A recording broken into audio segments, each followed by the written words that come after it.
तो costing is planning, costing is calculation. घर में फर्नीचर बनवाते हो तो कॉस्टिंग करते हैं, तो कॉस्टिंग आपके लिए नई चीज है या पुरानी? मुझे ना देखो, आपको आपकी लाइफ से रिलेट करवाना है इस पेपर, नया पेपर नहीं है। In terms of practical experience तो नया पेपर नहीं है कि आप लोगों ने कॉस्टिंग अपनी लाइफ में सबने करी हो। लेबर स्किल्ड भी हो सकता है, अनस्किल्ड भी हो सकता है। लेबर मतलब होता है एफर्ट, लेबर का मतलब मजदूर नहीं है जो ढोके चल रहा है। तो ध्यान ये समझो कि एक्सपेंडिचर करना और कंजम्पशन में फर्क है। आप जब घर की बात करते हो, बिल्डिंग की बात करते हो, तो बिल्डिंग खरीदते कंज्यूम थोड़ी हो रही है। बिल्डिंग की लाइफ तो 100-200 साल होती है। आप एक चाय में बिल्डिंग की कॉस्ट कर दोगे। चलो देखो, अब आज मैं जो आपके साथ डिस्कस करने जा रहा हूँ वो कॉस्टिंग के बेसिक्स डिस्कस करने जा रहा हूँ। आज की क्लास में क्या पढ़ेंगे? Basics of costing. अगर आप मुझसे बोलो कि सर ये कौन से चैप्टर से लिंक्ड है हमारी बुक में, तो बुक में ये बच्चों चैप्टर 2 मिलेगा आपको। चैप्टर 1 आपका थ्योरी है, अकाउंटिंग फॉर मैनेजमेंट, उसमें यही बताता है कि एमए क्या होता है, एफए में और एमए में क्या डिफरेंस है, फाइनेंशियल अकाउंटिंग, मैनेजमेंट अकाउंटिंग, तो वो सब अपन बाद में देखेंगे थ्योरी को। अभी बोरिंग चीजें नहीं पढ़ते हैं, प्रैक्टिकल मेन एरिया से स्टार्ट करते हैं। तो अपन, आप लोग हेडिंग बनाओ बेसिक्स ऑफ कॉस्टिंग। इस पेपर को मैं एमए ना बोल के कॉस्टिंग बोलूंगा, तो थोड़ा सा परेशान मत होना, सेम ही बात कर रहा हूं। बुक में आपके चैप्टर 2 से आप रीड कर सकते हैं। इस आज जो मैं कंटेंट पढ़ाने वाला हूं उससे रिलेटेड कंटेंट आपको आपकी बुक में चैप्टर 2 में मिल जाएगा। ठीक है सर, यहां तक बात समझ आती है? अच्छा, कॉस्टिंग का बेस समझने से पहले मेरा आप लोगों से एक क्वेश्चन है, व्हाट इज कॉस्टिंग? आप में से कौन बता सकता है कॉस्टिंग क्या है आपके हिसाब से?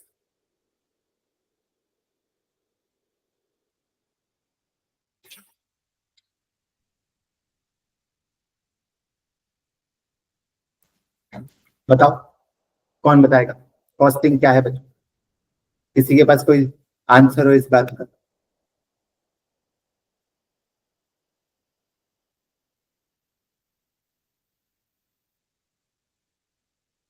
कोई भी चीज अगर बनाई है, मटेरियल है, कुछ भी हो, उस चीज की कॉस्ट को निकालने के तरीके को कॉस्टिंग बोलते देखो बच्चे कहते हैं कि सर किसी भी चीज की कॉस्ट को कॉस्टिंग बोलेंगे। बिल्कुल सही बात है। और क्या है कॉस्टिंग? एसीसीए करने की एक कॉस्टिंग है, यहां से घर जाने की, घर से यहां आने की एक कॉस्टिंग है, गोवा का ट्रिप प्लान करते हैं उसकी एक कॉस्टिंग है। तो costing is planning, costing is calculation. घर में फर्नीचर बनवाते हो तो कॉस्टिंग करते हैं, तो कॉस्टिंग आपके लिए नई चीज है या पुरानी? पुरानी बात है। चाहे किताबों में कॉस्टिंग नहीं पढ़ी हो, बट जिंदगी में तो कॉस्टिंग करी है। दोस्तों के साथ कहीं कहीं जा रहे हो तो एकदम से कॉस्टिंग कर लेते होगे ना दिमाग में कि क्या खर्चा आएगा, मेरा कितना हिस्सा होगा, किसका कितना खर्चा आएगा। तो वो सब क्या है बच्चों? कॉस्टिंग। सर बात तो सही है, कॉस्टिंग हमने करी तो है। मुझे ना देखो, आपको आपके लाइफ से रिलेट करवाना है इस पेपर, नया पेपर नहीं है। In terms of practical experience तो नया पेपर नहीं है कि आप लोगों ने कॉस्टिंग अपनी लाइफ में सबने करी होगी। हाँ, उसको समझ नहीं आएगा जिसको, जो कभी कॉस्टिंग पे ध्यान नहीं देता। ऐसा तो कोई नहीं है ना कि जो बिना पैसे देके ही ऑर्डर कर देता हो। पहले ऑर्डर करता है फिर देखता है अच्छा कितने की। सब प्राइस देख के ही ऑर्डर करते होंगे। तो बेसिक्स ऑफ कॉस्टिंग को समझने के लिए आप ये समझो कि ना, कॉस्टिंग के बच्चों 3 पिलर है। कॉस्टिंग मतलब प्लानिंग, कॉस्टिंग मतलब खर्चा, कॉस्टिंग मतलब कैलकुलेशन, कॉस्टिंग मतलब कंजम्पशन। किसी भी चीज की कॉस्टिंग के 3 पिलर है। पहला मटेरियल, मतलब सामान कितना लगेगा बनाने में, दूसरा लेबर, और तीसरा अदर एक्सपेंस। इनके अलावा कुछ और खर्चे लगते हैं तो उन्हें क्या बोलते हैं? Other expense. अब थोड़ा ढंग से समझ लेना, जो पहली बार कर रहे हैं इस चीज को, पहली बार कॉस्टिंग पढ़ रहे हैं, वो बच्चे थोड़ा ध्यान से मेरी बात सुनेंगे। Material, labour and other expenses. Material मतलब बनाने का खर्चा, लेबर मतलब आपने जिस ह्यूमन का टाइम लिया, और तीसरा अदर एक्सपेंसेस। अब देखो, चाय तो आप सबने पी होगी अपनी जिंदगी में कभी ना कभी। तो अगर मैं चाय की कॉस्टिंग निकालना चाहूं, चाय एक प्रोडक्ट है, उसकी कॉस्टिंग मार्केट में बिकता है, चाय भी, चाय की कॉस्टिंग निकालना चाहूं, तो देखो ये 3 चीजें उधर भी काम आएंगी। सबसे पहले काम क्या आएगा? मटेरियल। अच्छा, चाय बनाने में मटेरियल क्या क्या लगता है?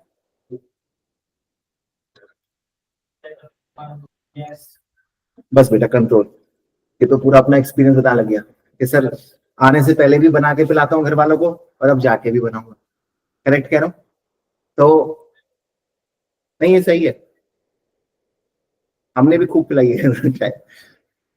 चौकिया स्टार्ट करी थी, फिर घर वालों ने कब बनवाना शुरू कर दी पता नहीं चला। तो वाटर सबसे पहले, पानी, और चाय पत्ती। चाय पत्ती को इंग्लिश में क्या बोलते हैं? Tea leaves. और क्या डलता है चाय में? शुगर, जो कि नहीं डालनी चाहिए वैसे तो। और अच्छा, मिल्क डालते हो। और क्या? जिंजर डाल दी, बस। और बाकी कुछ ज्यादा मसाले की बनाते होगे तो आजकल तो लोग काली काली मिर्च भी डाल देते हैं चाय में, और भी बहुत सारी चीजें, दवाई बना दी है चाय की अलग तरीके से। हालांकि एक इंटरेस्टिंग फैक्ट चाय के बारे में मैं पढ़ रहा था कि जनरली चाय तो एसिडिक होती है, चाय नुकसान करती है, अपन ज्यादा पिए तो एसिडिटी क्रिएट करती है। बट बता रहे थे कि अगर आप चाय पीने से पहले हल्का सा पानी पी लो ना, तो वो एसिडिक नहीं क्रिएट करती बल्कि बेनिफिट देती है। तो ये बात आप लोग पेरेंट्स को बता सकते हो, क्योंकि कई पेरेंट्स होते हैं अर्ली मॉर्निंग चाय पीते हैं, तो वो उस टाइम पे पहले पानी पी ले फिर चाय पिए तो वो उतना नुकसान नहीं करेगी जितना रॉ चाय करेगी। ठीक है, तो सर ये बात समझ आ गई कि ये सब लगेगा। तो ये सब खर्चा है या नहीं है? अरे चाय के अंदर ये सब, ये फ्री का थोड़ी आएगा, पैसा लग के आएगा, इन सब चीजों की कॉस्टिंग है। आप घर में तो उन चीजों को नहीं सोच रहे हो, पर जैसे ही मार्केट में जा रहे हो तो वो चीजों का कॉस्टिंग बन गया। सामने वाला तो आपको 10-20 रुपए का कप दे रहा है चाय का। आजकल तो 10-20 क्या, 150, 200 के कप आने लगे चाय के। एक चाय ओस करके ब्रांड है।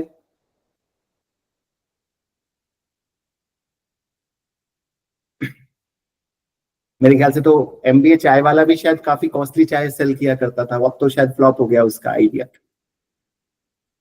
मटेरियल, इसके बाद लेबर। अच्छा सर, चाय बनाने में मटेरियल लग गया, मटेरियल लगने के बाद क्या सिर्फ मटेरियल आने से चाय बन जाएगी? क्या चाहिए? पर्सन जो बनाएगा उसको क्या बोलेंगे? लेबर का क्या मतलब? अरे भाई, लेबर का मतलब आ रहा है मजदूर। लेबर स्किल्ड भी हो सकता है, अनस्किल्ड भी हो सकता है। लेबर मतलब होता है एफर्ट। लेबर का मतलब मजदूर नहीं है जो ढोके चल रहा है। तुमने तो अनस्किल्ड लेबर समझ लेते हो लेबर का मतलब। लेबर का मतलब, अच्छा मैं अभी आपके साथ लेबर डाल रहा हूँ, अपन बोलते ना we are putting labour on our students, तो वी आर पुटिंग एफर्ट। तो लेबर का मतलब क्या है? Human effort. ह्यूमन एफर्ट, इंसानों के एफर्ट। और एफर्ट की हमेशा कॉस्टिंग, एफर्ट की हमेशा कॉस्टिंग कैसे निकाली जाती है? टाइम। ध्यान रखना, एफर्ट की कॉस्टिंग जनरली निकलती है आपकी टाइम इनटू रेट। अब जो है, चाहे मम्मी कर रही है पापा कर रहे हैं, अपन उनके एफर्ट का टाइम का तो कोई वैल्यू करते नहीं, क्योंकि कोई फिक्स रेट तो है नहीं। चाय मिल जाती है जब चाहिए, बट वो भी टाइम तो लगा रहे हैं यार, और मार्केट में आप उसी टाइम का पे करोगे। तो कॉस्टिंग का दूसरा एस्पेक्ट होता है लेबर। अब देखो, लेबर जो ह्यूमन एफर्ट है ना, डिपेंड करेगा डिफरेंट टू डिफरेंट। हर इंडस्ट्री में लेबर का लेवल अलग होगा। किसी इंडस्ट्री में लेबर अगर अनस्किल्ड होगा तो लेबर की कॉस्टिंग कम होगी। किसी इंडस्ट्री में लेबर अगर बहुत स्किल्ड होगा तो लेबर की कॉस्टिंग हाई होगी। भाई एक डॉक्टर के पास जाओगे, डॉक्टर की फीस में सबसे बड़ी फीस क्या होगी? डॉक्टर के खुद के टाइम की फीस। उसने जो ईयर में नॉलेज गेन किया है उसका पैसा देना पड़ेगा। उसके अलावा बाकी चीजों की थोड़ी कोई फीस है। डॉक्टर के पास मटेरियल की क्या फीस है? मेडिसिन आप अलग लेके जाते हो, आपको छोटा मोटा वो पर्ची काट के दे रहा है, रियरली कुछ और उसके मटेरियल कॉस्टिंग आ रही है। तो इंडस्ट्री इंडस्ट्री यही चीजें हैं, बस कुछ कोई कहीं पे मटेरियल ज्यादा है, कहीं पे लेबर ज्यादा। अच्छा, मटेरियल लेबर के अलावा भी कुछ और खर्चे लगते हैं क्या चाय बनाने? क्या? जगह। जगह खर्चा है? जगह को जला देते हो? जहां पे बनाओगे वो जगह चाहिए होगी, बट वो खर्चा कैसे हुआ? कैपिटल एक्सपेंडिचर और रेवेन्यू एक्सपेंडिचर। अरे आप, अच्छा आपको मैंने कॉस्टिंग कराते हुए एक स्टार्टिंग में एक बात नहीं पूछी जो जनरली मैं बच्चों से पूछता हूँ। अच्छा एक बात बताना, एक आइसक्रीम लेके आया आपका छोटा भाई, छोटी बहन जो भी, एक आइसक्रीम लेके आए वो, ठीक है, वो 50 रुपए की आइसक्रीम लेके आए, डिनर करा, खाना खाया, 50 रुपए की वो आइसक्रीम लेके आए, आके उन्होंने वो फ्रिज पे रख दी आइसक्रीम। अभी उन्होंने 50 रुपए जो खर्च किए वो खर्चा है या नहीं? सच बता रहा, अभी उन्होंने आइसक्रीम जो खरीद के लाए 50 रुपए की, is it an it is an cost or not? वो खर्चा है या नहीं है आपके हिसाब से? Is it an expense or not? खर्चा हो गया, उनकी जेब से पैसा गया 50 रुपए, अभी वो खर्चा नहीं। जब तक उसका कंजम्पशन नहीं होगा वो खर्चा नहीं है बच्चा। या तो वेस्ट हो जाए, 2-3 दिन की शेल्फ लाइफ है, आप गए, आपने छोटे भाई की आइसक्रीम खा ली रात को छुपके से, सुबह हो गया खर्चा, चर्चा हो गया, आपकी धुनाई हो गई। तो तब तक उसको टेंशन नहीं थी, आइसक्रीम उसके लिए फ्रिज में थी, उसके लिए कंजम्पशन नहीं थी, बट अब कंज्यूम कर ली, अब रियल में खर्चा वो बताएगा हुआ नहीं हुआ आपको। तो ध्यान ये समझो कि एक्सपेंडिचर करना और कंजम्पशन में फर्क है। आप जब घर की बात करते हो, बिल्डिंग की बात करते हो, तो बिल्डिंग खरीदते ही कंज्यूम थोड़ी हो रही है। बिल्डिंग की लाइफ तो 100-200 साल होती है। आप एक चाय में बिल्डिंग की कॉस्ट थोड़ी डाल दोगे? कौन लेगा आपसे चाय? 10 करोड़ 10 रुपए। बिल्डिंग, आप जो परचेज ऑफ बिल्डिंग बोल रहे हो, उसका डेप्रिसिएशन हो सकता है खर्चा। बिल्डिंग का सालाना डेप्रिसिएशन आप अपनी सारी प्रोडक्शन लाइन पे डाल सकते हैं, वो एक और इनडेप्थ कंसेप्ट हो जाएगा, मैं उतना डेप्थ में नहीं जाना चाहता। अदर एक्सपेंस यहाँ पे समझो, आप कह सकते हो जैसे बिल्डिंग का रेंट, अगर हमने बिल्डिंग क्या लिए रेंट पे, बट वो सब भी छोड़ो, बिल्डिंग जगह तो चाहिए अपन को, जगह की रेंट भी दे रहे हैं, रेंट का खर्चा अपन कैसे एलोकेट करेंगे, वो सब थोड़ा सा और एडवांस कंसेप्ट है, अभी मैं ज्यादा समझा नहीं पाऊंगा। और कुछ सोचो अदर एक्सपेंस जो मटेरियल लेबर ना हो, जिसपे चाय बनेगी, केतली। अरे भाई तुम तो जितने बिठा के जो स्टूल पे भी लाते हैं ना, वो स्टूल बिल्कुल ठीक बात, समझ गया।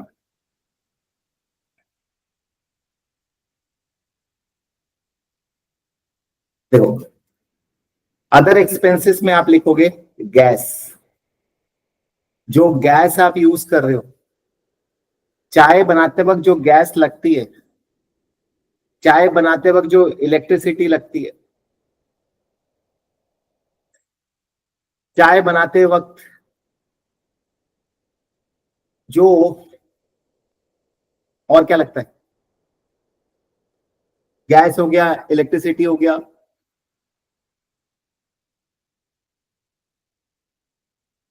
आप ये भी मान सकते हो जो यूटेंसिल्स आप कह रहे थे, आप लोग जो यूटेंसिल्स कहते हैं जिसमें चाय बन रही है, या रेंट, जो हम रेंट पे कर रहे हैं जगह का। अच्छा एक चीज बताना, जब मैं ये कह रहा हूं कि मटेरियल लेबर और अदर एक्सपेंसेस, तो जो चीज मटेरियल और लेबर नहीं है वो आएगी अदर एक्सपेंसेस में, तो यूटेंसिल्स तो मटेरियल है, यूटेंसिल्स तो मटेरियल है, तो यूटेंसिल्स नहीं आएगा यहां पे, यूटेंसिल्स का डेप्रिसिएशन। कार नहीं आएगी, कार का डेप्रिसिएशन। आपका car is not a cost, car हर साल हौले हौले कंज्यूम होती है बेटा, एक कार की 10 साल लाइफ है, तो car is, you are consuming car little bit every year. Ice cream is consumed in one day. That's why entire 50 was the cost. A car purchased for 10 lakh for over 10 years life will cost 1 lakh every year. You will depreciate that 1 lakh and put that costing on all the cups you are going to produce on in 1 year. भाई मैं 1 लाख रुपए car के डालूंगा तो एक cup of चाय पे तो डालूंगा नहीं ना। पूरे साल में अगर मैं 10,000 कप ऑफ चाय बनाऊंगा तो 10,000 कप पे डालूंगा ना। ठीक है,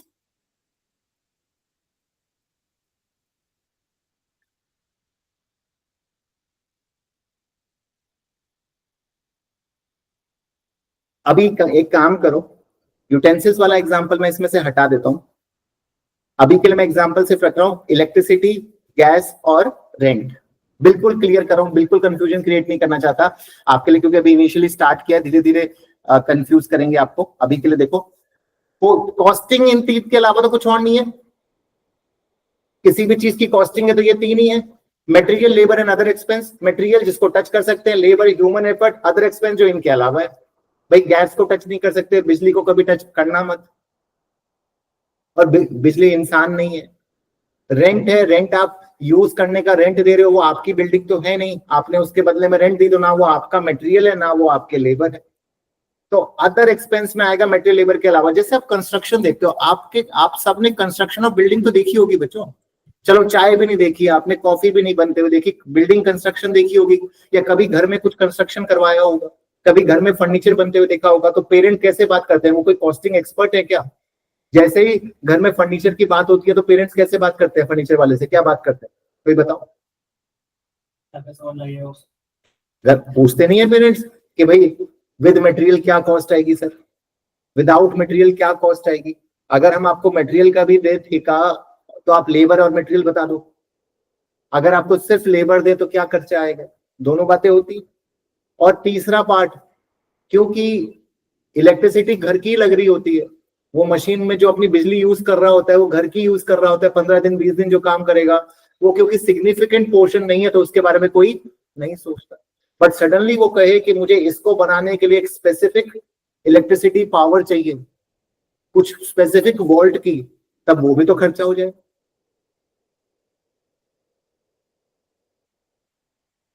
तो क्या समझे, हमारे अकाउंट्स में 5 पिलर होते हैं बच्चा, हर बच्चे को पता होगा अकाउंट्स के 5 पिलर है, असेट, लायबिलिटी, इनकम, एक्सपेंस और कैपिटल।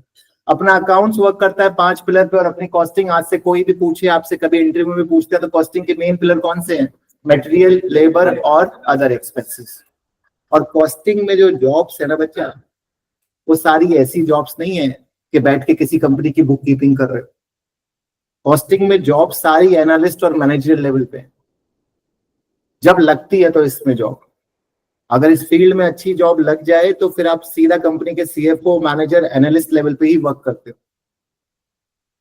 इसमें कोई छोटा मोटा डाटा एंट्री वाला काम है नहीं। अकाउंटिंग में तो क्या है कि हर तरीके की जॉब है, नीचे की नीचे से आप स्टार्ट कर सकते हो, ऊपर की जॉब। आईएफआरएस एक्सपर्ट भी, एक्सपर्ट लेवल पे भी जॉब्स हैं। इनिशियल बुक तो अकाउंट्स तो सबको रोजगार दे देता है, ऐसा है समझो। बट कॉस्टिंग सबके लिए नहीं है। कॉस्टिंग उन बच्चों के लिए है जिनको मैनेजमेंट पसंद है, मैनेजरियल चीजें पसंद है, जिसको बिजनेस मॉडल की स्टडी करना पसंद है, जिसको बिजनेस को समझना पसंद है, जो बिजनेस को मेजर करना चाहते हैं। ठीक है सर, तो आपकी बात यहां तक तो हमें समझ आ गई।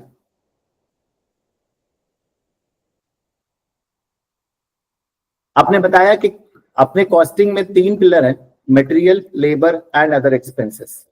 ठीक है, होपफुली मुझे और इसके बारे में बात करने की जरूरत नहीं है आप लोगों से, इतना तो हर बच्चे को समझ आ गया होगा, टफ नहीं लग रहा होगा। ठीक है, अब आगे देखो, सुनते जाना मेरी बात। अभी कॉस्टिंग में देखो, हल्की हल्की कॉस्टिंग है तो मल्टीप्लाई डिवाइड थोड़ा थोड़ा सा कुछ होगा। 10th क्लास का हल्का सा जो आप मल्टीप्लाई डिवाइड करते हो वो सब चीजें यहाँ भी आएंगी, तो उससे घबराना नहीं, लाऊंगा वो चीजें भी आपके सामने। बट कुछ बेस बताना बहुत जरूरी है, चाहे आपको आता हो या ना आता। सर क्या, तो पहला तो बच्चा मटेरियल में आप ये बात समझो, मटेरियल भी 2 तरीके के होते हैं। एक होता है डायरेक्ट मटेरियल, अब मैं आगे बता रहा हूँ, नई बात बता रहा हूँ। अब तक आपको 3, अब इसी पे आगे बिल्ड कर रहा हूँ आपका बेस का अगली स्टेज। जैसे होता है सीढ़ी चढ़ते हैं फर्स्ट क्लास से सेकंड क्लास, अब अपन ने पहले तो पिलर सीखा, पिलर को फर्दर बाइफिकेट कर रहे हैं। मटेरियल भी 2 तरीके के, इनडायरेक्ट और डायरेक्ट। लेबर भी बच्चा 2 तरीके के, direct labour, indirect labour. Other expenses भी 2 तरीके के, डायरेक्ट अदर एक्सपेंसेस और indirect other expenses. Direct material, indirect material, direct labour, indirect labour, direct other expenses, indirect other expenses. एक बार नोट करो इसको सारे बच्चे।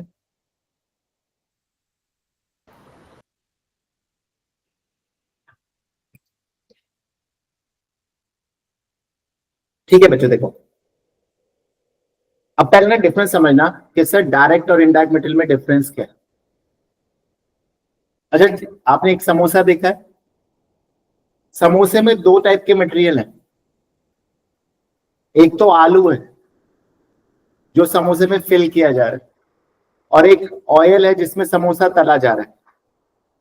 आप देखते हैं जैसे भटूरा बनता है, समोसा बनता है, तो किसी ऑयल में वो तले जाते हैं। जिस ऑयल में अपन उसको तल रहे हैं वो मटेरियल है कि नहीं? Oil is also material, touch कर सकते हो। और जो समोसे का आलू है वो भी क्या है? मटेरियल। मेरा सवाल आप लोगों से, इसमें से डायरेक्ट कौन सा, इनडायरेक्ट कौन सा? अगर ये दो मटेरियल है, मैं आपसे पूछूं कि डायरेक्ट मटेरियल कौन सा, इनडायरेक्ट मटेरियल कौन सा? अभी जो डायरेक्ट होगा करेक्ट। मैं अभी आपको डेफिनेशन बताता ना तो आप उतना कनेक्ट नहीं कर पाते, बट यहां पे आपको समझ आ रहा है कि आलू डायरेक्ट है, ऑयल इनडायरेक्ट है। बट इसकी रीजनिंग चाहे दिमाग में ना भी आ रही हो, बट कहीं ना कहीं समझ आ रहा है कि आलू क्या है? डायरेक्ट। बट ऐसा क्यों? समोसा समोसे को बनाने के लिए ऑयल यूज हो रहा है, और आलू यूज हो रहा है समोसे को निखारने के लिए। आलू और ऑयल का कंजन, तुम ऑयल छाट के खाते हो?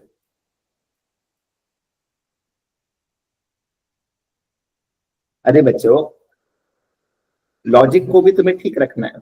और लॉजिक क्या है? लॉजिक ये है कि जो समोसा है ना वो पर यूनिट आइडेंटिफाई, आलू जो है ना वो पर यूनिट आइडेंटिफाई हो सकता है। आलू अपन को पता है कि हर समोसे में कितना लग रहा है। ऑयल इनडायरेक्ट है। एक ऑयल में एक समोसा चल रहा होता है, हजारों समोसे चल रहे होते। आप हजारों समोसे, तो वो आप बता सकते हो क्या कभी? अगर कोई साइंस ले आए तो बात अलग है, वरना क्वांटिफाई करना मुश्किल है ना कि एक समोसे ने कितना ऑयल पिया। इजीली ट्रेसेबल क्या है, आलू या ऑयल? आलू।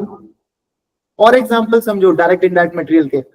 असलियत में इनडायरेक्ट मटेरियल सारे वो मटेरियल है जो डायरेक्टली ट्रेसेबल नहीं है, डायरेक्टली एलोकेबल नहीं।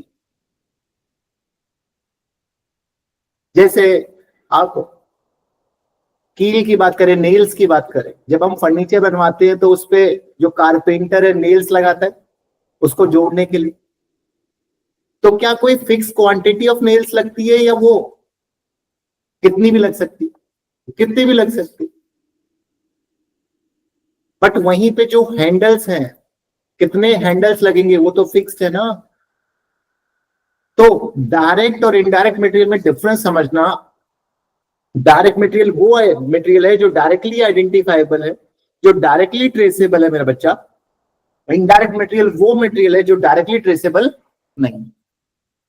लेबर में देखो, एक और एग्जांपल देता हूं, चलो लेबर का देता हूं, देखो समझो, इससे ये और बेटर समझ आएगा। डॉक्टर के पास आप गए, एक है डॉक्टर और एक डॉक्टर के रिसेप्शन पे बैठा हुआ है बंदा। आप जाते हैं डॉक्टर के पास तो एक बंदा होता है डॉक्टर पे रिसेप्शन पे, और फिर खुद अपना डॉक्टर होता है। ये दोनों लेबर है कि नहीं रियलिटी में? डॉक्टर भी लेबर है, एक स्किल्ड लेबर है, और रिसेप्शन पे जो बंदा बैठा है वो भी लेबर है, बट वो अनस्किल्ड लेबर या लो स्किल्ड लेबर कहेंगे। आप मुझे बताओ इसमें से डायरेक्ट कौन, इनडायरेक्ट कौन? इनडायरेक्ट। क्यों? क्योंकि जो डायरेक्टली जो पेशेंट पे वर्क कर रहा है, रियलिटी में जो पेशेंट पे वर्क कर रहा है वो कौन है? डॉक्टर। काम बाकी लेबर का क्या है? मैनेजमेंट का, एडमिनिस्ट्रेशन का। तो जो लेबर प्रोडक्ट पे वर्क करता है, जो लेबर डायरेक्टली प्रोडक्ट पे वर्क करता है वो क्या है? डायरेक्टली। और उसके अलावा जो लेबर है वो कौन सी है? इनडायरेक्टली।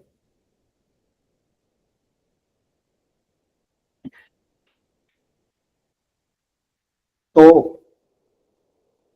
देखो इसके एग्जांपल जैसे आ जाएंगे, फैक्ट्री वर्कर। जो फैक्ट्री के वर्कर हैं वो डायरेक्ट लेबर है, इनडायरेक्ट लेबर है? Direct labour. बट जो मैनेजर है, जो मैनेज कर रहा है, पोजीशन उसकी बड़ी है मैनेजर की, बट वो लेबर कौन सा है? इनडायरेक्ट। क्योंकि वो प्रोडक्शन में डायरेक्टली सपोर्ट नहीं कर रहा। कैसे कर रहा है? इनडायरेक्टली।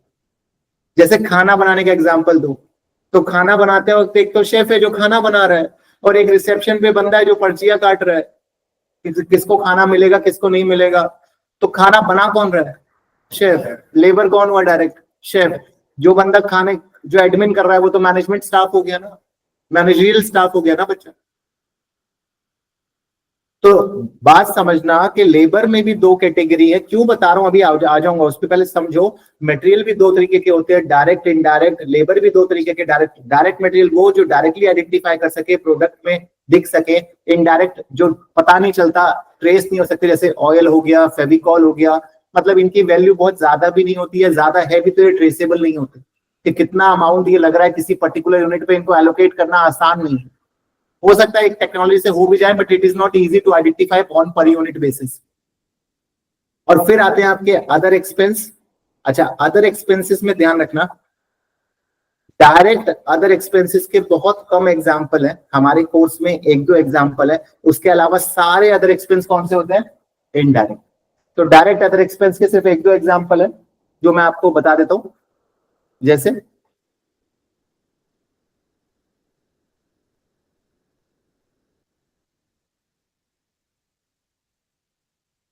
डायरेक्ट अदर एक्सपेंसेस का एग्जांपल हो गया बच्चों, लिख लो रॉयल्टी या एनीथिंग गिवन इन क्वेश्चन। अगर कभी क्वेश्चन बोल दे कि कुछ डायरेक्ट है तो उसको डायरेक्ट मानना, वरना डायरेक्ट में एक ही एग्जांपल चलाना, रॉयल्टी।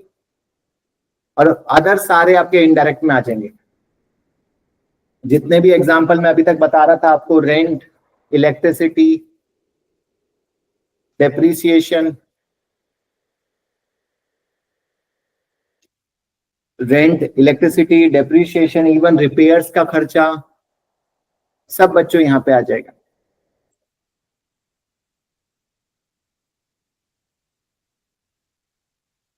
तो इस बात को अच्छे से समझ लो मेरे दोस्त, मटेरियल दो तरीके का, डायरेक्ट इनडायरेक्ट। लेबर दो तरीके का, डायरेक्ट इनडायरेक्ट। और अदर एक्सपेंसेस भी हमारे दो तरीके के, कैसे? डायरेक्ट और indirect. Direct material, direct material का क्या एग्जांपल हुआ?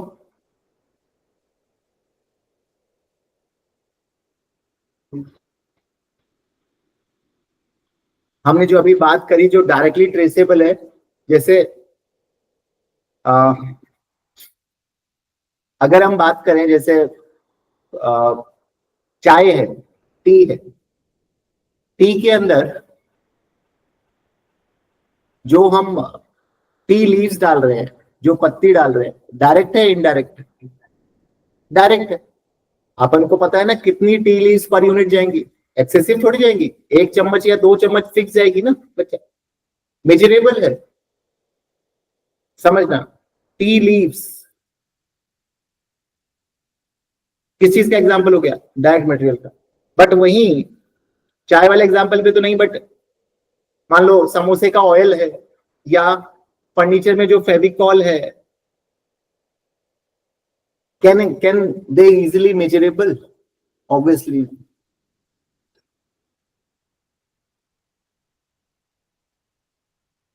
आप ये कह सकते हो कि जो 10 यूनिट बन के आई है, उन 10 के 10 यूनिट में सेम लेवल ऑफ फेविकॉल लगा होगा?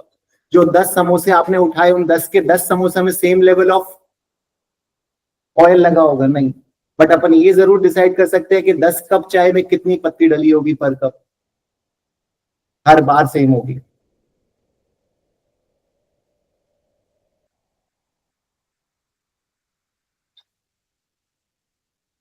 ठीक है सर, तो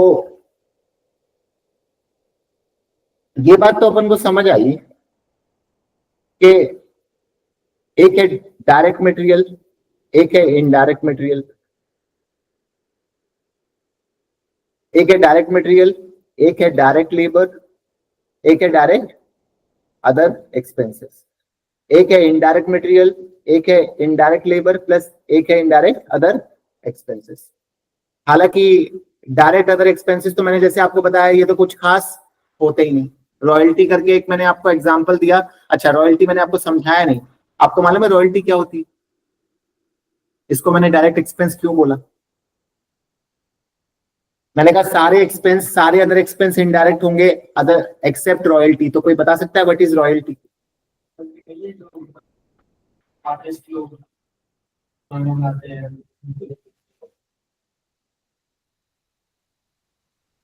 रॉयल्टी का नाम सुना है? जो आर्टिस्ट लोग गाने बनाते हैं, सिंगर लोग, उनकी जो रॉयल्टी मिलती है, उसी टाइप का कुछ है। रॉयल्टी का मतलब होता है आपके पास कोई फॉर्मूला है, आपके पास कोई कॉपीराइट है, कोई दूसरा उस फॉर्मूले को यूज करना चाहता है, उस कॉपीराइट को यूज करना चाहता है, तो उसे आपसे परमिशन लेनी पड़ेगी, आपको पेमेंट करनी पड़ेगी। तो बताओ, जो बंदा पेमेंट कर रहा है रॉयल्टी की, उसके लिए खर्चा मटेरियल लेबर तो है नहीं। अच्छा, मान लो मैं लिवाइस की जीन्स मैन्युफैक्चर करना चाहता हूं, तो लिवाइस वाला जीन्स की परमिशन लूंगा उससे, और उसने मुझे कहा कि पर जीन्स पे आपको 300 रुपए देने पड़ेंगे, तो मैं क्या दे रहा हूं उसे? Royalty, permission to manufacture. Licence fees वगैरह भी आ सकती, लाइसेंस फीस वगैरह भी आ सकती है, फ्रेंचाइजी फीस भी आ सकती है, वो सब किस में आ जाएंगी? रॉयल्टी में आ जाएगी। बट उतना कॉम्प्लिकेशन आपके लेवल पे आएगा नहीं। आप ये समझो कि डायरेक्ट अदर एक्सपेंसेस के एक दो ही एग्जांपल है, जैसे कि आपने मैकडोनल्ड है, मैकडोनल्ड की कितनी बड़ी ब्रांच है, मैकडोनल्ड है, बर्गर किंग है, रोल्स किंग है, आप सुनते हो कि खाने पीने की इतनी बड़ी बड़ी ब्रांचेस हैं। अगर आप इनका फ्रेंचाइजी ओपन करना चाहते हो बच्चों अपने पास, तो इनका फ्रेंचाइजी ओपन करने से पहले इनसे रॉयल्टी देनी पड़ती है, इनसे मैन्युफैक्चरिंग की परमिशन लेनी पड़ती है, इनकी फ्रेंचाइजी लेनी पड़ती है। तो वो क्या कहलाता है? डायरेक्ट अदर एक्सपेंस और इनडायरेक्ट। तो समझना मैंने क्यों ये बाइफिकेशन किया। ये जितने भी डायरेक्ट मटेरियल, डायरेक्ट लेबर और डायरेक्ट अदर एक्सपेंस है, इनको हम टुगेदर एक नाम से बुलाते हैं। आज से क्या बुलाएंगे? Prime cost. मतलब ये मेजर कॉस्ट मानी जाती है, प्राइम कॉस्ट। और indirect material, indirect labour, indirect other expense को नाम से बुलाएंगे ओवरहेड। इनका नाम हम देते हैं ओवरहेड, बड़ा फैंसी सा नाम है ओवरहेड। सारे indirect material, indirect labour, indirect other expenses का एक साथ टुगेदर नेम इज ओवरहेड, जो सर के ऊपर से जाए, ओवर द हेड।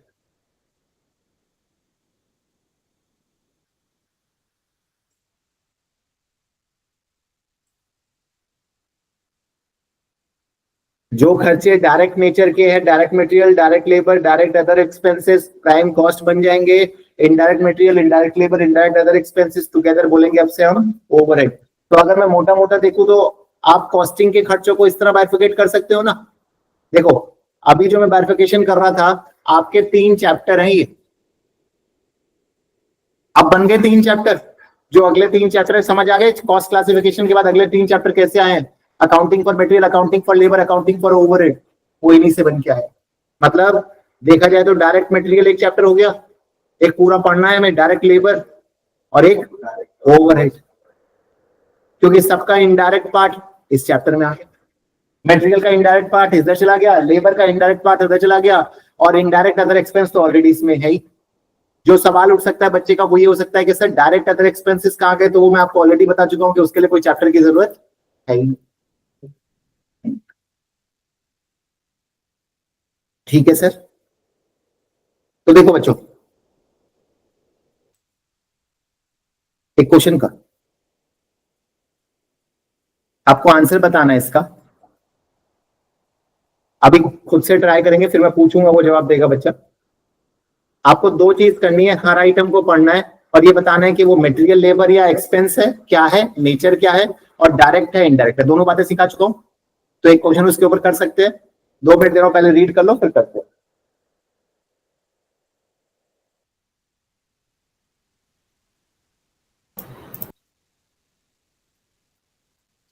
किया किसी ने?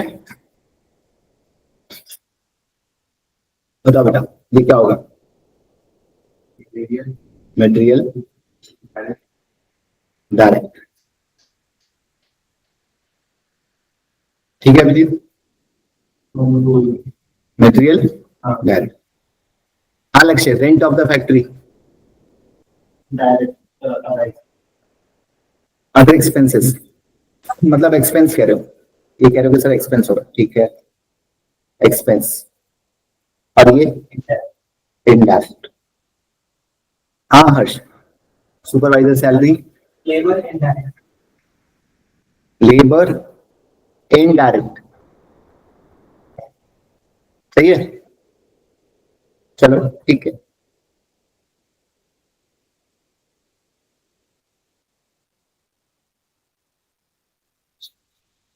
बताओ अभिजीत, ये क्या होगा? ये मटेरियल हाँ इनडायरेक्ट।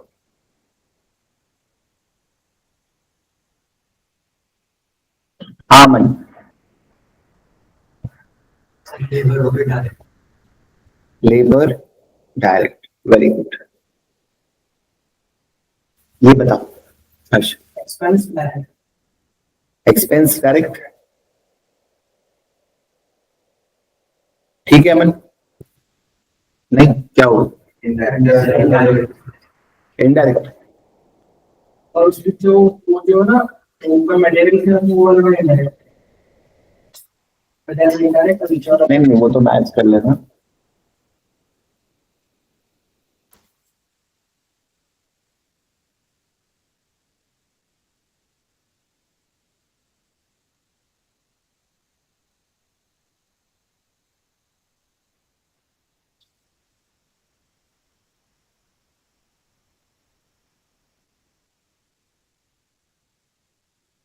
अच्छा बच्चों, पहली चीज तो थोड़ा सा ना चीजों को समझो, आंसर सही आई नहीं है काफी। पहला लिखा था हायर ऑफ स्पेसिफिक टूल और equipment, hire of specific tool और इक्विपमेंट। हमने टूल को परचेज किया है या हायर किया? हायर किया। हायर का मतलब क्या होता है? किराए पे लेना। नीचे फैक्ट्री किराए पे ली है या नहीं ली? तो जब फैक्ट्री किराए पे ली है तो एक्सपेंस है, बट टूल किराए पे लिया तो मटेरियल कैसे हो गया? बताओ ना, क्या होगा? एक्सपेंस। अरे भाई, हायर फैंसी वर्ड हो गया रेंट का, है तो रेंट ही। और डायरेक्ट होगा इनडायरेक्ट? क्यों? क्योंकि वर्ड लिखा है स्पेसिफिक। याद रखना, मैंने कहा था डायरेक्ट तभी मानना, डायरेक्ट एक्सपेंस को, डायरेक्ट अदर एक्सपेंस या तो रॉयल्टी या क्वेश्चन बोल दे। अगर क्वेश्चन बोल रहा है स्पेसिफिक, मतलब एक ऐसा टूल है जो डायरेक्टली इंगेज्ड है, इसके बिना काम नहीं हो सकता। स्पेसिफिक टूल वर्ड, ये क्वेश्चन ने वर्ड स्पेसिफिक यूज नहीं किया होता तो मैं इसे इनडायरेक्ट लिखता। बस ये स्पेसिफिक की वजह से क्या बन गया? Direct. Rent of the factory, बिल्कुल ठीक बोला। Expense indirect, supervisor salary, labour and supervisor काम में इन्वॉल्व होता है या सुपरवाइज करता है बस? Oil for lubricating machine, oil मतलब मटेरियल, ऑयल मतलब मटेरियल, और मशीन के अंदर डाला तो क्या? इनडायरेक्ट। ऑयल को लेकर तो मैं कई बार बता चुका हूं, स्पेसिफिक ऑयल बोला होता तो बात अलग थी, स्पेशल ऑयल बोला होता तो बात अलग थी। Wages of factory worker involve, labour और डायरेक्ट। डेप्रिसिएशन, डेप्रिसिएशन हमारा खर्चा है, बट कौन सा? इनडायरेक्ट। भाई डेप्रिसिएशन आपका डायरेक्ट एक्सपेंस कैसे होगा? ये क्यों? ये कोई पर यूनिट थोड़ी जाता है, तो टाइम की कॉस्ट है, समय की कॉस्ट है। आती है बात समझ?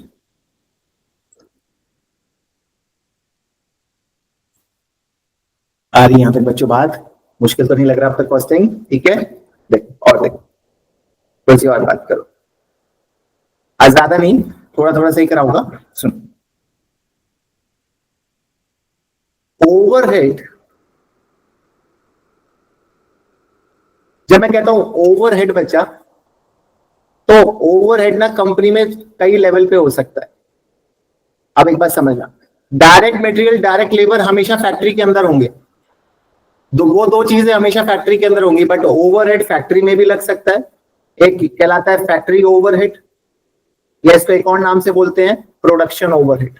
कंफ्यूज मत होना, प्रोडक्शन ओवरहेड या फैक्ट्री ओवरहेड एक ही बात है। एक ओवरहेड लगता है आपका कहां पे? एडमिनिस्ट्रेशन, एडमिन ओवरहेड, और एक सेलिंग ओवरहेड।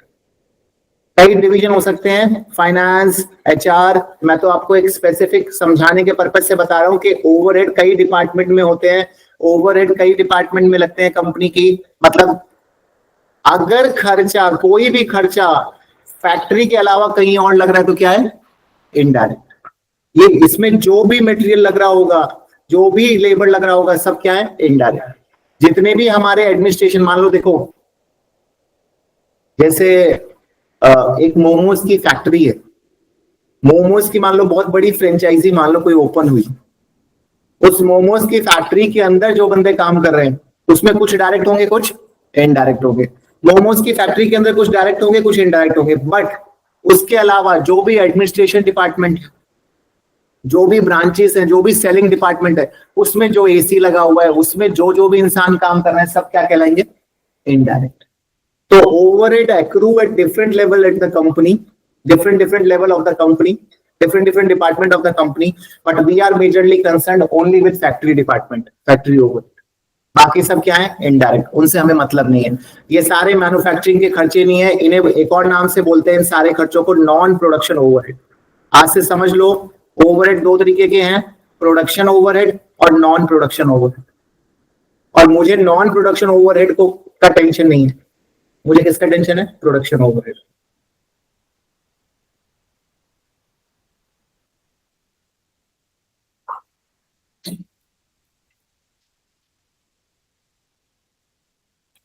ठीक है, हल्की हल्की बात यहां तक समझ आती है सब बच्चों को?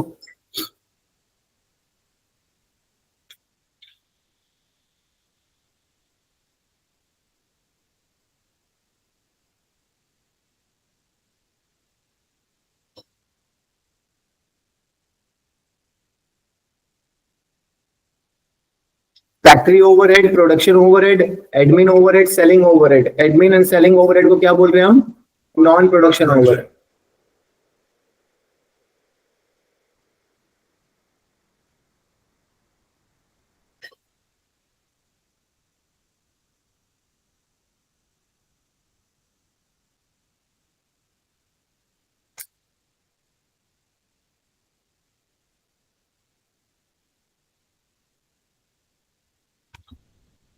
ठीक है,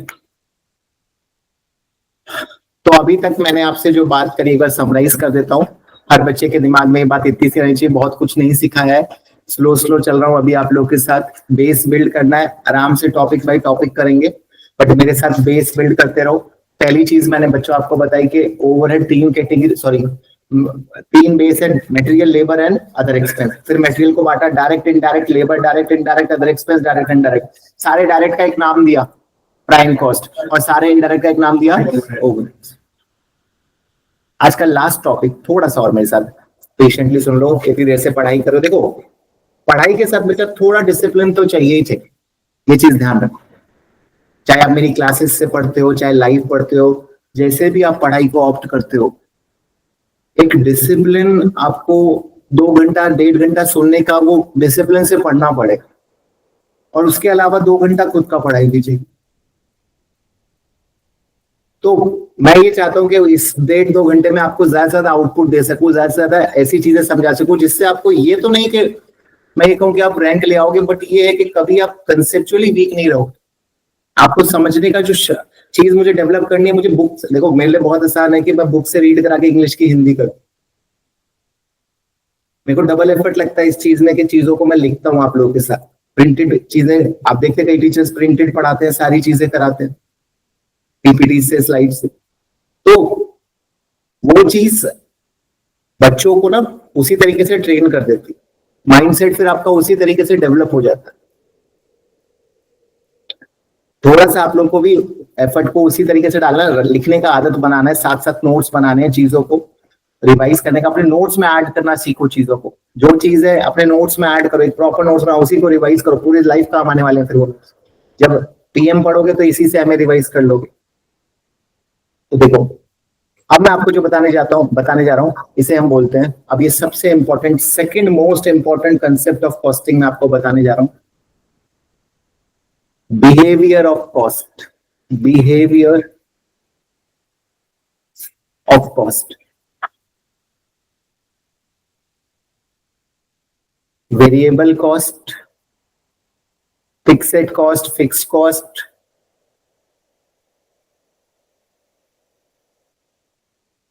स्टेप कॉस्ट,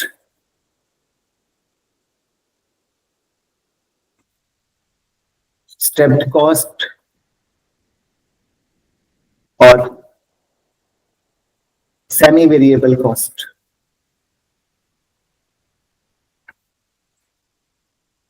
एक कॉस्ट 4 तरीके से बिहेव करती है, एक कॉस्ट 4 तरीके से डांस करती है। हाँ सर, कॉस्ट डांस भी करती है, यस बच्चों। और कॉस्ट के डांस करने के 4 तरीके, एक है वेरिएबल, एक है फिक्स्ड, एक है स्टेप्ड, और एक है सेमी वेरिएबल। मेरा आज का मुद्दा आप लोगों को, ये तो मैं नेक्स्ट क्लास में पढ़ाऊंगा, स्टेप्ड कॉस्ट में और सेमी वेरिएबल कॉस्ट में थोड़ा टाइम लगेगा समझाने के लिए। ये दोनों कॉस्ट आज का मुद्दा नहीं है। आज अपन इन दोनों को खत्म करके क्लास ओवर करेंगे। कौन सी? वेरिएबल कॉस्ट और फिक्स कॉस्ट। आप में से कोई समझा सकता है मुझे वेरिएबल कॉस्ट, फिक्स कॉस्ट? जो कॉस्ट बार बार चेंज होती हो वो कौन सी है? Variable cost. और जो कॉस्ट बार बार चेंज ना होती हो, फिक्स्ड। एग्जांपल देना तुम्हारी लाइफ से।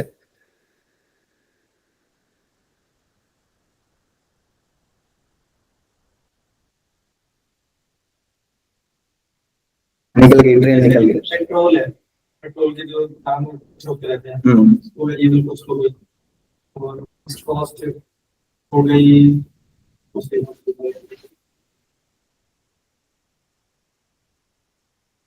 और भी बचा ट्राई करना चाहे?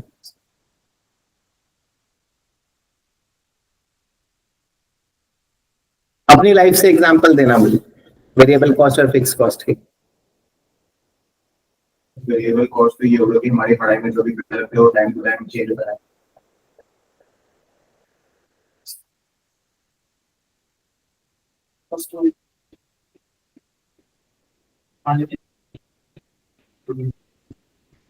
पाली तो 5 रुपए का ही आता है भाई साहब, कुछ भी मतलब फिट करना है किसी तरीके से। और ऐसे ही मैं पढ़ा दूंगा तो कहोगे सर हो गया काम। अरे अब इतने एग्जाम्पल हैं वेरिएबल कॉस्ट के, फिक्स कॉस्ट के, आप लोग क्या है विजुलाइज नहीं करते हो, इस वजह से आप लोग को याद समझ नहीं आ रहा है। आप डेली लाइफ में बहुत वेरिएबल कॉस्ट, फिक्स कॉस्ट के एग्जाम्पल देखते हैं।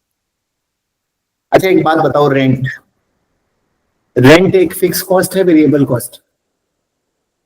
बढ़ जाता है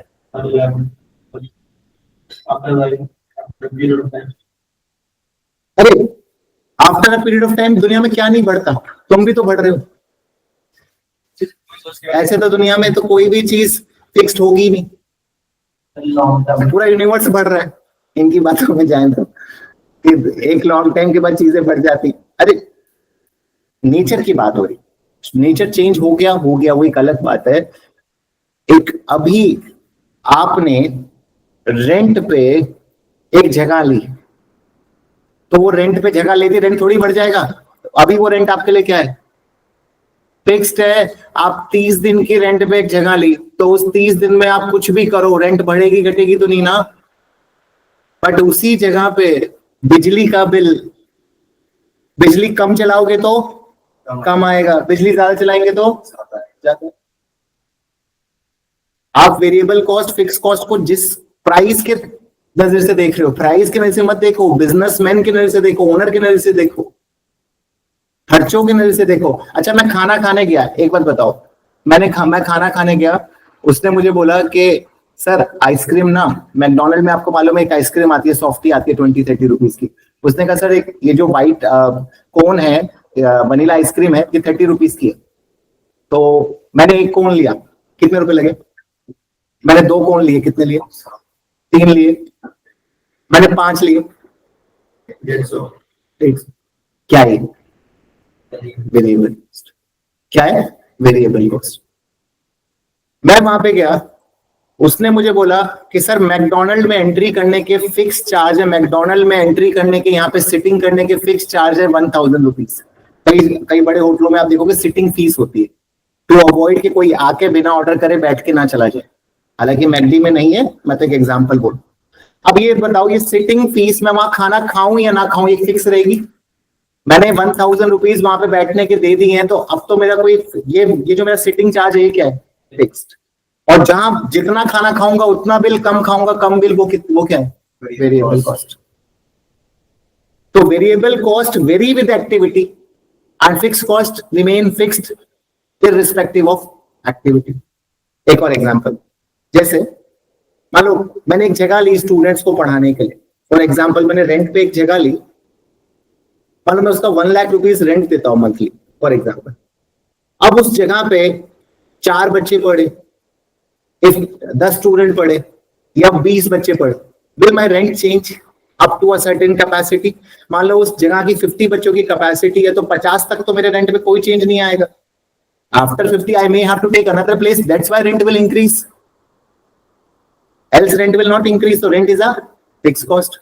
आपने एक घर लिया दोस्तों के साथ रहने के लिए, आप गए गोवा में रहने, वहां पे 4 बंदों की कैपेसिटी है, 4 बंदे रह सकते हैं उस घर में, तो 4 बंदों तक आपकी कॉस्ट क्या है? फिक्स। पर वहां पे खाना खाने की कॉस्ट क्या है? वेरिएबल है। जो जितना दोस्त जितना खाना खाएगा उसका उतना खर्चा आएगा। तो समझ लो, लिख लो अपने पास, ये दोनों नॉलेज गेन कर लो, आज सीखे हो कुछ तो वेरिएबल कॉस्ट और फिक्स कॉस्ट को लेके।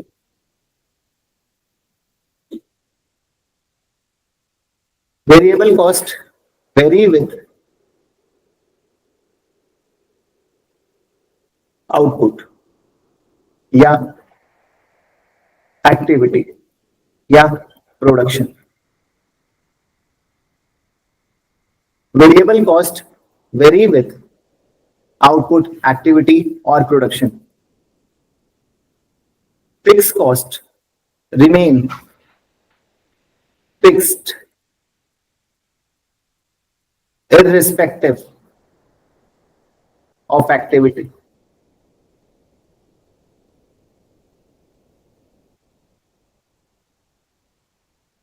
Fixed cost remain fixed irrespective of activity.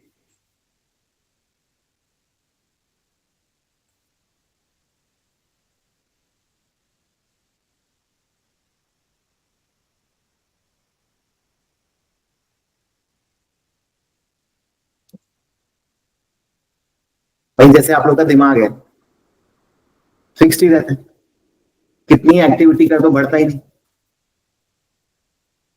बढ़ता है, इंक्रीज होता है एक्टिविटी से, पता है ये बात आप, लगता तो नहीं।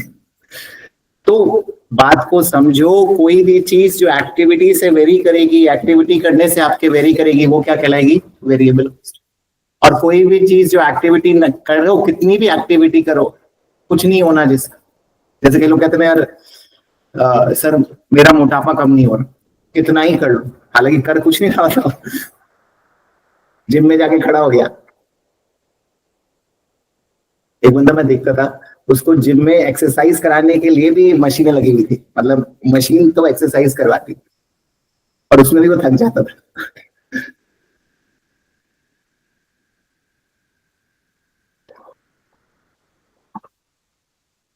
देखो एक एग्जांपल लिखो वेरिएबल कॉस्ट का। पहले मैं आपको वेरिएबल कॉस्ट का एक एग्जांपल लिखवा,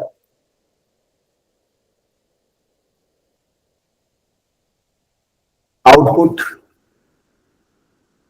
1 2 3 4 और 5, variable cost per unit and total variable cost. अब ये ध्यान रखना, 2 टर्म्स मैंने आपके सामने इंट्रोड्यूस कर दी, वेरिएबल कॉस्ट पर यूनिट और अच्छा थोड़ा सा चेंज कर रहा हूं यहाँ पे, 3 4 5 नहीं, मैं 4 और 10 लेता हूँ, इवन नंबर लेता हूँ, थोड़ा आसान रहेगा समझाने में।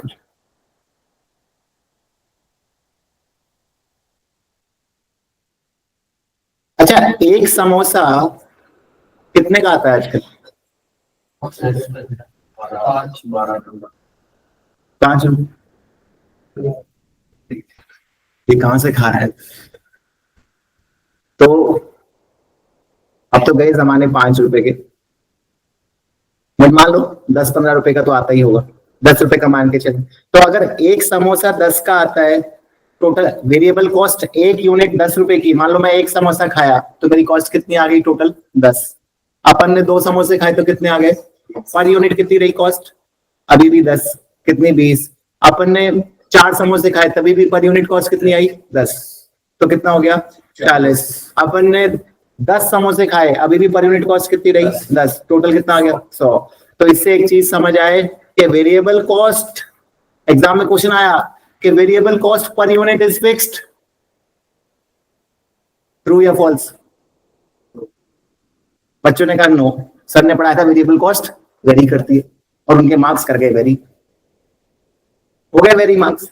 आपको समझना पड़ेगा ना भाई, रट्टी थोड़ी लगाओगे। वेरिएबल कॉस्ट जहां पढ़ ली उसने क्या बोल दिया? Variable cost per unit, per unit तो सेम रहेगी ना एक लेवल तक, तो ये लिख लेना इस बात को, वेरिएबल कॉस्ट पर यूनिट और टोटल वेरिएबल कॉस्ट में फर्क होता है। Variable cost per unit is fixed, whereas total variable cost ये वेरी करती है एक्टिविटी के साथ।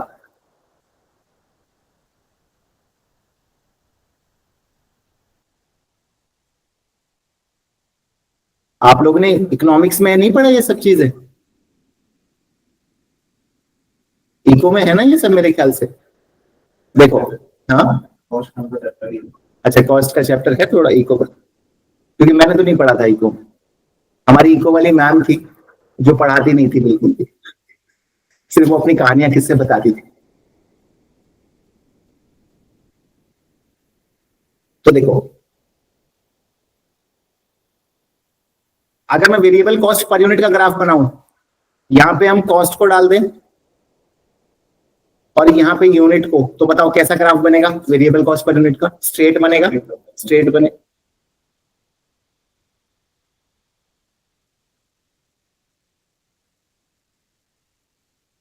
ये हो गया वेरिएबल कॉस्ट पर यूनिट का ग्राफ। अच्छा, अगर मैं टोटल वेरिएबल कॉस्ट का ग्राफ बनाऊं तो वो कैसा बनेगा?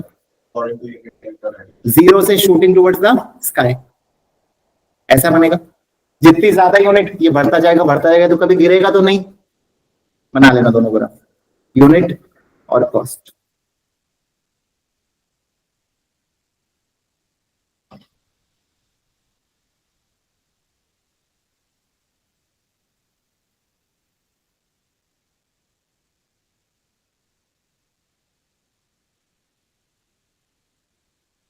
समझ लेना बच्चा इस बात को कि कॉस्ट और यूनिट में क्या रिश्ता है।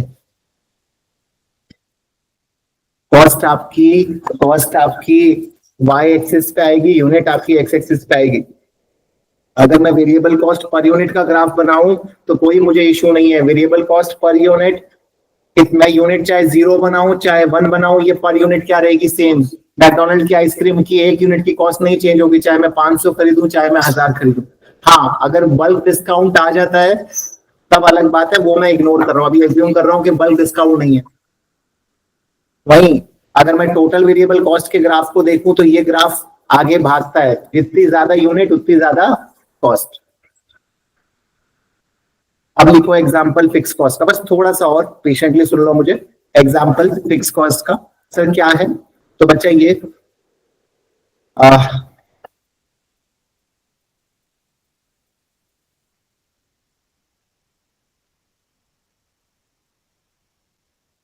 वही आउटपुट 1 2 4 10। इस बार मैं लिख रहा हूं टोटल फिक्स कॉस्ट, पहले मैं लिख रहा हूं टोटल फिक्स कॉस्ट, फिर लिख रहा हूं फिक्स कॉस्ट पर यूनिट। अभी लॉजिक बताऊंगा क्यों कर रहा हूं ऐसा। अच्छा, टोटल फिक्स कॉस्ट, मान लो एक जगह रेंट पे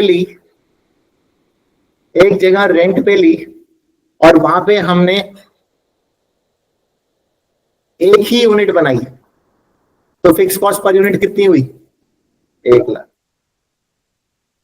अच्छा, 2 यूनिट बनाई तो टोटल फिक्स कॉस्ट कितनी हुई? 1 लाख। फिक्स कॉस्ट तो 1 लाख ही रहेगी, बट पर यूनिट कितनी हो गई? 50,000। अब रूम में 2 दोस्त आ गए तो पर यूनिट कितनी हो गए? 50,000। हमने एक रूम लिया जिसमें 4 दोस्त आ गए, रूम की कॉस्ट कितनी रही? 1 लाख। बट 4 दोस्त आ गए तो इंडिविजुअली कितना पड़ेगा? 25,000। इसी को क्या बोलते हैं? Economies of scale. Higher the level of production, lower the fix cost. जितना फिक्स कॉस्ट में सबसे ज्यादा जरूरी क्या है? वॉल्यूम। भाई कोई भी बिजनेसमैन को वेरिएबल कॉस्ट से कभी डर नहीं लगता। डर किस बात से लगता है? Fix cost. आज आपके दिमाग में कितना ही बड़ा आइडिया है और मैं बोलूं कि चलो उसको स्टार्ट करते हैं, सबसे पहले क्या दिक्कत आएगी? जगह की, फिक्स कॉस्ट की। क्या मेरी फिक्स कॉस्ट निकल पाएगी? क्योंकि प्रोडक्ट के मार्जिन के अकॉर्डिंग आप फिक्स कॉस्ट निकाल सकते हो। और मान लो 10 हो गए तो कितनी आएगी? 10,000। ये नेचर है फिक्स कॉस्ट का। तो अगर मैं फिक्स कॉस्ट की कैरेक्टरिस्टिक आपसे पूछूं तो fix cost remain fixed at which level? Per unit और total? Total level. Fixed cost is fixed at total level and per unit level it falls as unit increases. तो लिखिए total fix cost fixed रहता है हमारा, whereas fix cost per unit fall करता है, unit अगर हमारा इंक्रीज होता है। Higher the activity lower the per unit cost. जितनी ज्यादा एक्टिविटी करोगे उतनी per unit fix cost fall हो जाएगी, कम आएगी, क्योंकि वो उतने ज्यादा लोगों में स्प्रेड हो जाएगी। स्प्रेड देखो देखो बच्चों, एक बात और समझना, यहां पे ग्राफ से अगर मैं यहां पे कॉस्ट डालूं, यानी फिक्स कॉस्ट को यहां पे यूनिट डालूं, तो टोटल फिक्स कॉस्ट का ग्राफ कैसा बनेगा? ये स्ट्रेट लाइन, 1,00,000। चाहे आप यूनिट 1 बनाओ, 0 बनाओ, 1 बनाओ, 2 बनाओ, 4 बनाओ, 10 बनाओ, ये क्या है? 1,00,000। बट वहीं हम ग्राफ बनाए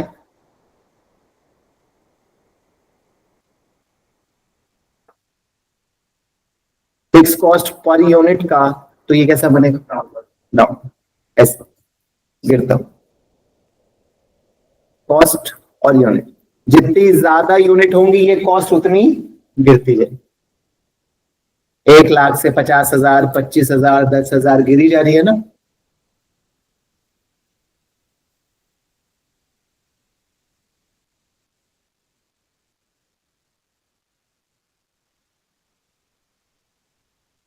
आती है दोनों की बात समझ बच्चों को? तो मैं कह सकता हूं टोटल कॉस्ट, अगर अभी एक फंडा बनाए तो अपन कह सकते हैं टोटल कॉस्ट, किसी भी चीज की टोटल कॉस्ट क्या होगी? Total variable cost plus total fix cost. और वेरिएबल कॉस्ट कैसे निकलती है? Total unit into variable cost per unit. भाई आपने कितनी यूनिट ली और एक यूनिट की क्या कॉस्ट आई, उससे आएगी टोटल वेरिएबल कॉस्ट। आई, यही तो ऊपर मैंने मल्टीप्लाई करके निकाला आपके सामने। एक समोसा इंटू 10, 2 समोसा इंटू 10, 20। तो अगर मैं कहूं कि किसी भी प्रोडक्ट की टोटल कॉस्ट इन दो कॉस्ट को मिला के निकलती है, तो आप एग्री करोगे? हाँ, आज से समझ जाओ। अभी तक अपन बता रहे थे डायरेक्ट मटेरियल, डायरेक्ट लेबर, वो सब पिलर है, बट वो डांस कैसे करते हैं? डायरेक्ट मटेरियल वेरिएबल भी हो सकता है और फिक्स्ड भी, जनरली वेरिएबल ही होते हैं वैसे वो। तो आपको बात ये समझना है बच्चा, यहाँ पे चीजें ये समझनी है कि वेरिएबल कॉस्ट और फिक्स कॉस्ट दोनों के टोटल को मिला के हमारी टोटल कॉस्ट है। अच्छा, एक ना कंसेप्चुअल क्वेश्चन पूछ रहा हूँ आपसे, काफी बच्चे ना इसका गलत आंसर देते हैं। जिसको आता है ना वो चुप रहना, एक बार जो पहली बार कर रहा है सिर्फ वही आंसर करना। ये एग्जाम्पल को लिख भी लो, बस इसके बाद ओवर कर दूंगा। ये लास्ट आपसे, आप जल्दी आंसर कर दो बस इसका, फिर इसको ओवर कर देंगे। Fixed cost per unit is $2 at 10,000 unit. Fixed cost per unit is $2 at 10,000 unit. Calculate total fixed cost at 20,000 unit. कहता है फिक्स कॉस्ट पर यूनिट कितनी है? $2। किस लेवल पे? 10,000 लेवल पे। बताओ टोटल फिक्स कॉस्ट 20,000 लेवल पे। कौन बताएगा इसका आंसर?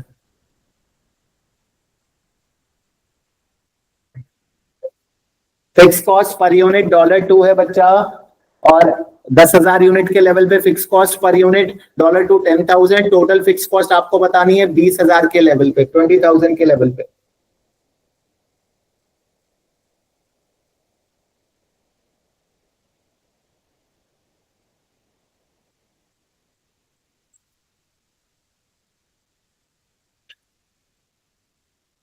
जल्दी से देखो, जल्दी बताओ।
बताओ अभिजीत, क्या आंसर आएगा इसका?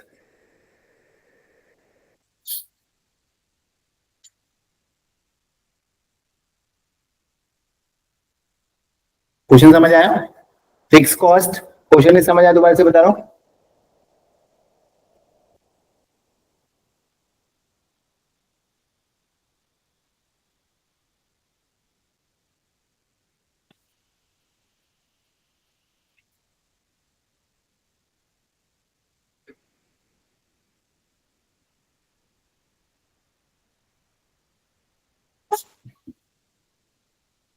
क्वेश्चन दोबारा समझा रहा हूँ। फिक्स कॉस्ट पर यूनिट है $2 एट 10,000 यूनिट।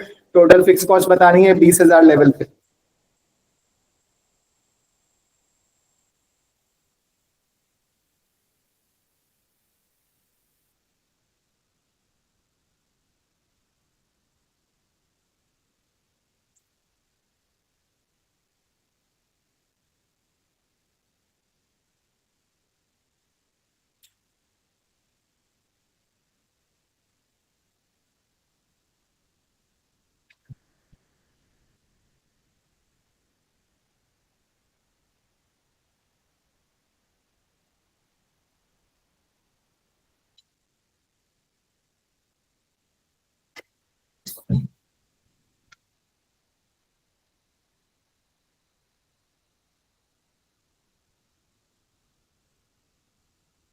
बताओ क्या आंसर आएगा बच्चों?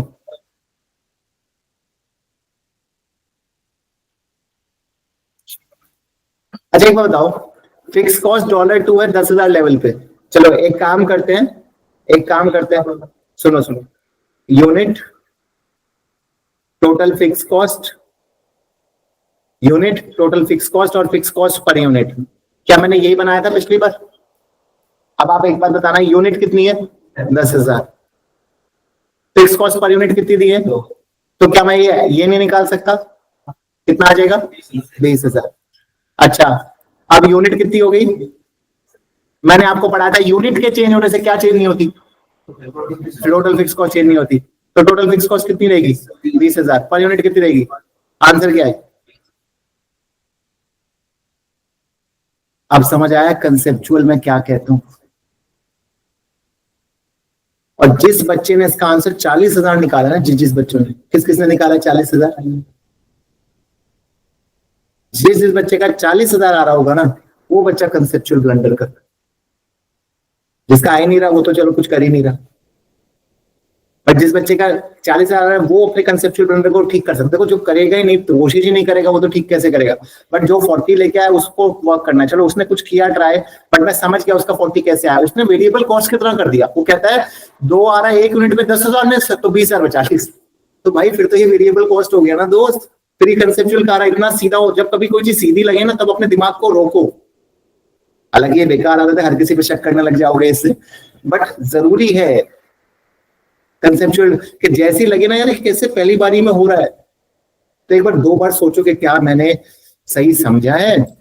अच्छा फिर मैं यहाँ वेरिएबल कॉस्ट पर यूनिट लिखूंगा और फिक्स कॉस्ट पर यूनिट लिखूंगा, फर्क क्या होगी?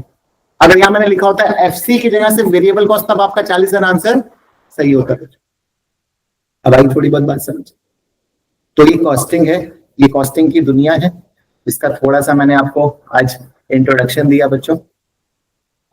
ऐसा ही कुछ पूरा आपको ये सफर रहेगा आपका कॉस्टिंग का। तो इनिशियली घबराना नहीं है, नॉलेज लेवल का बेसिक पेपर है। कोई भी चीज पहली बारी में सीखते हो ना, तो थोड़ा फ्रिक्शन जिंदगी में आता है, बट मेरे साथ बने रहोगे तो हो जाएगा। देखो ईयर्स ऑफ एक्सपीरियंस है मुझे एसीसीए के पेपर्स के साथ। आज 10 साल से भी ज्यादा मुझे एसीसीए क्वालिफिकेशन पढ़ाते पेपर हो गए, इतने सारे बच्चों को मैंने पढ़ाया। अल्टीमेटली कोर्स डिफिकल्ट नहीं है, मैं इतना बता सकता हूँ। हर मोड में बच्चे मुझसे पढ़े हैं। कोर्स कोई बच्चा डिफिकल्ट नहीं कहेगा, कोर्स डिफिकल्ट नहीं है। क्लैरिटी तो मेरी क्लासेस में आपको मिलेगी बच्चों चीजों को लेके, वो दिक्कत नहीं रहेगा। बट डिसिप्लिन में बच्चे बहुत लैग कर जाते हैं, डर जाते हैं, फ्रिक्शन आ जाता है, घबरा। अरे घंटा 2 घंटा पढ़ाई करो, जो वीक लग रहा है वो स्ट्रांग हो जाएगा। अब मैंने समझा दिया तो 50% समझ आ गया, 50% आप लोग को खुद भी एफर्ट डालते हैं। ठीक है, तो आज का सेशन इतना ही रखते हैं बच्चों। नेक्स्ट क्लास में आगे कंटिन्यू करेंगे। आज के लिए all of you take care, bye bye.